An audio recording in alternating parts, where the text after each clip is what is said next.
Are you familiar with what's going on in Yeah. Ukraine? And do you have any idea? Could you sum it up in a couple statements? I know that Russia is essentially trying to take over Ukraine. Russia's trying to establish Ukraine as, I assume, its territory and just expand the Russian empire, or I guess not an empire. Okay. Do you know why? Like, do you have any idea why or what the story is? What's your when you think? Well, hang on. When you think about Russia doing that, what's your natural feeling toward Russia? Well, I mean, you have to bring up the history with the USSR. No, yeah, but okay. And NATO and all that. Well, what's your feeling about Russia doing that? It's pretty negative. I mean, Ukraine.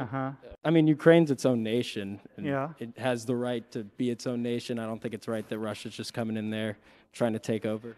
Mm-hmm. And when you think about Russia doing that, and you think about the United States, do you have any examples that come to mind of when the United States has done that, or when we're doing it, even like right now, where in the world we're doing that? I'm aware that the United States has a lot of troops located around the world, and they're trying to establish U.S. diplomacy in other countries. I guess you could use that as a comparison, and obviously, the U.S. has fought in, the Korean War and the Vietnam War, so they're trying to establish themselves there. But weren't they, in those situations, fighting on behalf of those independent nations? Isn't it a little bit different? Because they're not essentially trying to take over and make it the United States? Well, Russia's not trying to make the Ukraine Russia. They're really trying to establish their Ukraine as part of the Russian Federation. So they don't want it to be I didn't Russian. know. I thought they were actually trying. No, that's okay. That's okay, dude. So they're not trying to do that. So I asked you, what do you know about cases either today or through U.S. history when we do a similar thing? And why do you think I asked you that? Because it sort of goes back to the idea of nationalism and sort of, establishing the ideals of America in other countries and stuff like that. Okay. So what do you think about me doing that? Like if I talk about Russia, but I'm like, hang on, we're going to talk about Russia, but before we do that, we also got to talk about the United States here. How do you feel about that? Or should I just talk about Russia and not talk about the United States? All right.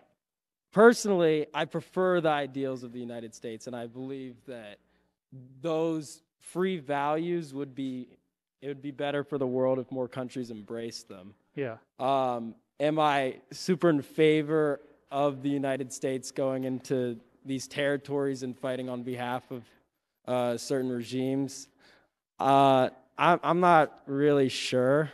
Obviously, Vietnam didn't turn out very well, nor did Korea. Do you know how many civilians were killed in Vietnam and Cambodia? I don't know the exact number, but it was a lot. Like how? What's your guess? Couple million. Okay. It's more than that, but that's okay. You got a couple million. What you need to know is, I'm not equalizing the United States or Russia. They're two very different societies, okay? Very different political systems. Sometimes when I talk about stuff like this, people think, oh, you're just comparing us to the road. You're just making it seem like it's the same. I'm not making it seem like it's the same. I think we need to critique Russia right now, but you can't really critique Russia if we don't understand why Russia is doing what Russia is doing. And the best way to understand why Russia is doing what Russia is doing is to see where we did the same thing. So I sometimes get critiqued because people think I should only talk about the good things or the positive things in the U.S. or whatever the case is. So here we have, this is the U.S. and the USSR, right? After World War II, the world essentially got divided into two like camps. The eagle, that's the U.S. and NATO, the blue, and then the bear, we call it, and that would be the Soviet Union, the communists, right? Communist countries. So we have China here. We have everything in red, including Cuba down here. We could put Nicaragua here, partly red. So this is all aligned with the Soviet Union. The Union of the Soviet Socialist Republic is what USSR stands for. And Russia was the main country. This is Russia. And then, we're associated with NATO and the U.S. and so on, right?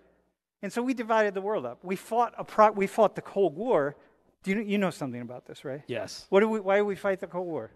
Well, Russia was expanding, or the USSR, they were expanding communism, throughout Eastern Europe and different places there, Vietnam and Korea, obviously.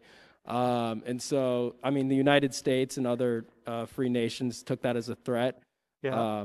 And we didn't necessarily go to war. We just had, there were wars that resulted in it, the Korean and Vietnam, but it was more of like different competing. It was kind of competing. So when we expanded capitalism into Latin America, how would you describe that? I'm not too aware of that part of history. Okay. I don't remember. Yeah. Okay. All right. We talk about the U.S. and democracy and so on. Every country, we see ourselves more positively. We see ourselves positively. Everything we would say about the Soviet Union expanding, the U.S. was expanding. We were expanding our markets. We were expanding, we called it freedom, but they called it freedom. It's the same thing. We did not want any of this to turn red. And these people were talking about things like freedom and democracy and safety and security, and they were critiquing their governments who were taking their land and stealing their resources, and we called them communists, and then, we sent the resources down that their countries could destroy them. The people I met who have been tortured by the United States, by innocent people, right? It's just like the stories that I could tell you are just absolutely horrific. And it's the same thing. We were imposing our ideas on it, right? So we don't even have to go to Vietnam. We can just go here to Latin America. But we did it for good reason, right? I want to give you the Russian side of the story, okay? So here's 1949 to 1980. You can see this, right? So this is what was the Soviet Union. And they just took over these countries after World War II. And I don't think it's a good thing. I wish we hadn't. We hadn't just sort of given up to the Soviet Union, but we did, and NATO did, and Western Europe did. And so this is Crimea right here. In Crimea, the Russians put their largest naval base that they had. The Soviet Union did, the Soviets did, right here in the tip of Crimea. And this is the key to everything, because you want to be able to come through Turkey, like the Bosphorus and so on, like right through here, and come out into the Atlantic. This is everything for the Russians. This is like the key. People say that Crimea is the key to controlling that whole region of the world. And the Russians had that. And the Russians are saying, listen, y'all, you keep pulling these countries over here to the NATO side, and we're looking out for our geopolitical interests. Like, you take them, so I'm going to be the Russians for a second, right? These were part of the Soviet Empire. Then the Soviet Empire breaks down in 1989, and one by one, you keep pulling them over into NATO. And that's very destabilizing for us. You can't do that. And especially Crimea. And Crimea is what we're fighting over right now. So Crimea is part of the Ukraine, and it's separate, but it's part. And all these people around here, they speak Russian, and lots of people in Crimea speak Russian. And the Russians are saying, you can't, Ukraine, we are not letting Ukraine go toward NATO. We are not letting Ukraine go to the United States. It's too unsettling. It's too dangerous for us. We don't want to do that. We need the Ukraine as part of our orbit because we're looking out for ourselves. And I thought, well, my God, that's what the United States has done. That's what we did all through Latin America. All that happened to them because we didn't want to allow these countries to go toward a different orbit. We said, we're not going to let that happen. And so what we're going to do is we're going to allow the slaughter of millions and millions and millions of innocent people because we, the United States, don't want to allow these countries to go toward a different geopolitical orbit. And that's exactly what Putin and the Russians are saying about Crimea. You're not coming in here and you're not taking this. This is us. They need to be aligned with us. Well, I have a few questions. First, Russia today, it's not the USSR. They don't have communism. It's the Russian Federation. They are trading with countries like Germany and a few others. And us. So why is it so necessary that they establish themselves in Ukraine and Crimea? If they're not trying to uphold communism versus capitalism, essentially. Because we all have these nuclear missiles pointed at one another. They're still our stated enemy, right? And we're still their enemy and they're still our enemy, and we are still fighting the Cold War, even though it's not cold, it's actually warm now. So we're still fighting it out. And the reason we're fighting it out is because everybody's battling for resources in the world. You want to have more resources for your people than somebody else has for their people.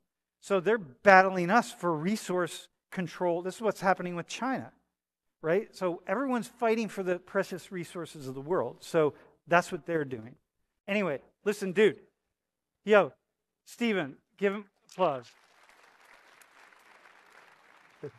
That was awesome, man. Okay.